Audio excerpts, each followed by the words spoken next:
Bonjour. J'ai envie de partager avec vous quelque chose de très important quand vous avez la foi. En fait, quand vous avez la foi, vous ne faites plus ces choses-là. Mais quand vous êtes encore sur le chemin vers Dieu, vous les faites, je les vois. C'est très important de ne plus faire ces choses-là sur les réseaux sociaux. Vous... Alors la première chose à ne pas faire, arrêtez de partager ce que vous mangez. Si vous allez au restaurant ou si vous êtes chez vous, que vous faites des bons gâteaux, des tartes, vous mangez un plat, arrêtez de le partager sur les réseaux sociaux, quels qu'ils soient. Vous semez des graines de souffrance pour ceux qui n'ont plus à manger ou qui n'ont pas assez à manger. La deuxième chose, arrêtez de partager tous vos privilèges, si vous vivez dans une belle maison ou avec un jardin, tous vos privilèges quand vous avez une piscine ou vous avez... arrêtez de les partager, de les montrer aux autres. Cela sème des graines de jalousie et ça vous reviendra sur vous.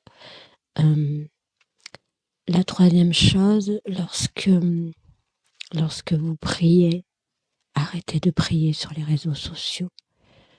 Le Seigneur a dit, quand tu veux prier, tu rentres chez toi, tu vas dans ta chambre, tu fermes la porte et dans le secret, tu pries. Et ton Père te le rendra, Dieu te le rendra. Donc, vous pouvez continuer à partager vos témoignages sur les bontés de Dieu, mais arrêtez de prier en public. Ça, dans les évangiles de partout, le Christ nous met en garde. Arrêtez. Vous voulez être les premiers dans les temples, les synagogues, les machins. Arrêtez. Alors la quatrième chose aussi, c'est...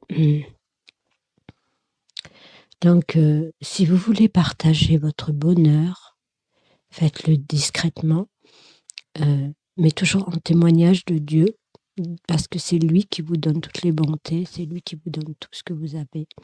Ne partagez pas vos bonheurs en pensant que c'est vous qui les avez mérités.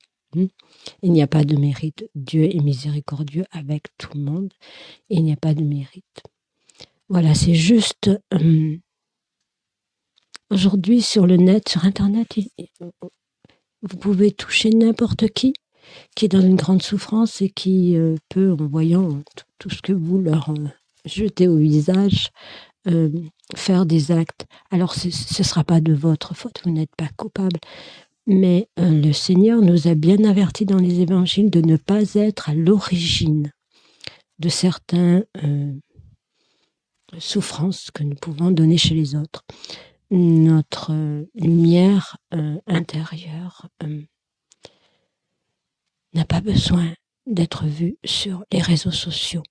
Alors même moi, j'ai fait au départ, il y a quelques années, j'ai fait toutes ces erreurs et puis j'ai très vite arrêté. Tout ce que vous envoyez sur les réseaux sociaux, vous ne pouvez plus les rattraper, car les personnes les auront vues ou entendues. Eh bien, ce sera des graines. Vous ne savez pas les fruits que cela va donner. Dieu seul sait. Voilà, arrêtez. Si vous voulez partager des belles... par exemple, que vous aimez la décoration, vous partagez des sites de décoration, vous montrez... c'est très neutre. Par exemple, si vous aimez la décoration, les belles maisons et tout, partagez des sites où on vous explique comment mieux décorer votre maison. Mais arrêtez de partager ce qui vous est propre, ce qui vous appartient, dans lequel vous avez de l'attachement. Voilà, méditez tout cela, mes amis, et puis arrêtez. Nous sommes dans la fin des temps. Le moindre petit geste, la moindre petite parole a un effet exponentiel. Soyez dans la bénédiction de Dieu, la source qui est lumière.